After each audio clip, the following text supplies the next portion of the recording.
Bonjour à tous et bienvenue sur la chaîne.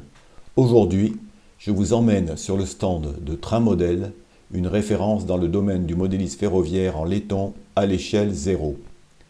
Nous allons découvrir ensemble leurs dernières nouveautés, avec notamment des prototypes très attendus, comme la BB 4400 kW, ainsi que les voitures Corail VU et VTU.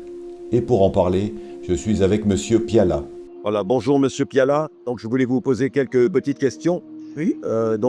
Par exemple pour les BB 7200, du développement à la fin, vous comptez combien de temps pour réaliser ce modèle? Et donc ces machines, elles ont été lancées, c'était courant l'année dernière, et elles seront livrées normalement soit au début de l'été, soit à la fin de cet été. Et en combien d'exemplaires elles sont construites? 75 exemplaires. 76 exemplaires? 75. 15. Et en moyenne, les séries sont de combien quand vous commandez une machine? Alors pour les locomotives, ça dépend. Les séries sont entre 80 et 100 modèles. Et pour les wagons, les voitures, je veux dire? Alors, les voitures, les séries sont plus importantes selon le type de voiture. Pour les voitures Corail, c'est ce qui était dans ma dernière lettre, c'est-à-dire que suite à la demande et les demandes continues, je dirais, j'ai été amené à faire plus de 100 exemplaires de plus que prévu, c'est-à-dire que j'en suis à 342 exemplaires. Bon, c'est fini là. C'est un record, ça. C'est court. Oui, pour une série de voitures. Et qu'est-ce qui est le plus difficile à reproduire? Par exemple, dans les voitures Corail. Dans les voitures Corail, il y a beaucoup de choses qui sont difficiles à reproduire. Déjà, pour le toit, le fabricant a cherché assez longtemps une solution économique pour réaliser le toit. Donc, il a mis au point la solution actuelle. Il y a eu plusieurs essais. Il m'avait envoyé des prototypes qui n'étaient pas satisfaisants. Il le disait lui-même, d'ailleurs. Et là, il a trouvé la solution qu'il fallait. Et donc, il a résolu cette problématique. Ensuite, ce qui était très difficile, c'était d'arriver avec des voitures aussi longues à les faire tourner sur un rayon de 2 mètres, qui est le rayon de référence. Quand on fait du modèle haut de gamme, après, le modèle joué, on peut descendre en dessous, mais on peut descendre à 1 mètre, etc. Mais enfin, pour le modèle haut de gamme, le minimum, c'est 2 mètres. On a travaillé dessus. Ça tourne sur des rayons de 2 mètres. Il y a des attelages à élongation qui sont fournis dans la boîte. Il y a l'attelage à choquelle et l'attelage à élongation pour ceux qui roulent. Et les essais ont montré que ça marchait parfaitement, y compris avec la première voiture qui était équipée d'un attelage à choquelle, attelée à la BB 15 000 qui est ici, le prototype qui est là. Et pour les voitures, entre le début de l'étude et la fin, la livraison, il faut compter combien? Pour les voitures, ça a été un petit peu plus long. Normalement, c'est 15 mois. 15. Et là, compte tenu de l'importance de la série, ce sera plutôt 24, c'est-à-dire qu'elles seront livrées en fin d'année.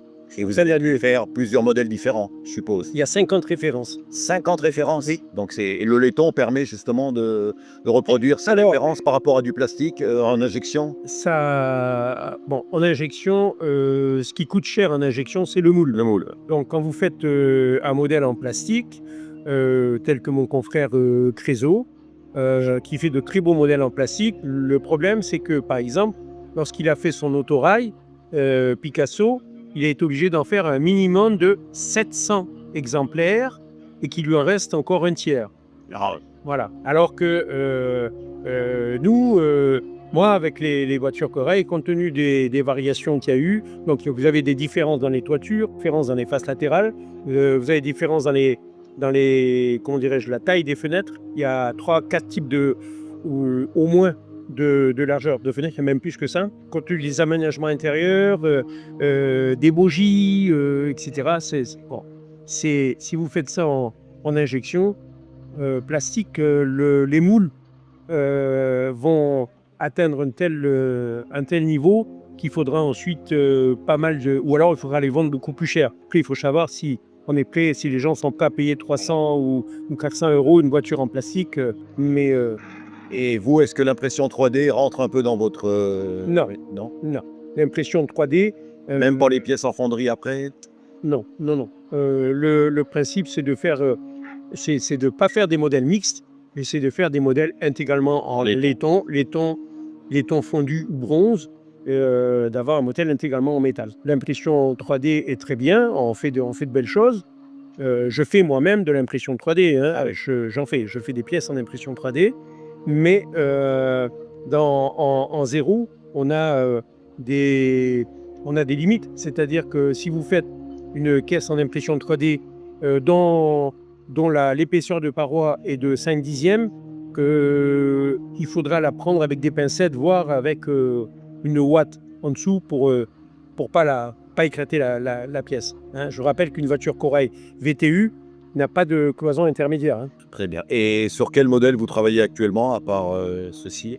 Actuellement, on prépare les voitures T2. Les livres, hein. Et derrière, on a un modèle de locomotive. Alors, sachez déjà qu'en même temps, il y a toutes les bébés 4400 kW, c'est-à-dire les 7200, 15000, 20200 bifréquences et 22200 qui sont elles-mêmes en fabrication et qui vont être livrées d'ici la fin de l'été. En fin de l'été. Fin de l'été.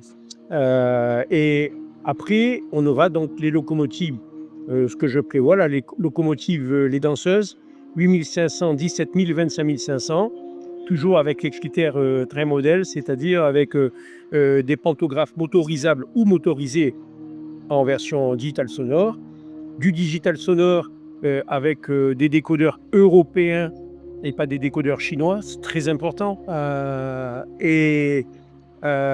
Donc plein de caractéristiques, je dirais, qui permettent d'avoir des modèles vraiment haut de gamme. C'est le but. Toujours en essayant de contenir les prix au maximum. Ensuite,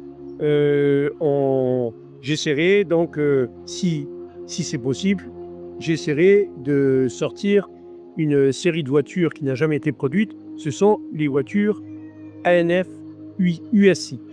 ANF USI qui sont au programme. Donc je sortirai vraisemblablement aussi qui commenceront en fin d'année. Voilà le programme. C'est déjà un beau programme. C'est déjà un beau. Et quel est le modèle dont vous êtes le plus fier que vous avez réalisé jusqu'à présent? Oh, je suis assez fier de tout ce que j'ai produit. Les 26 000. Sur les 26 000, j'ai eu on est à peu près à 25% en digital et donc 75% en analogique.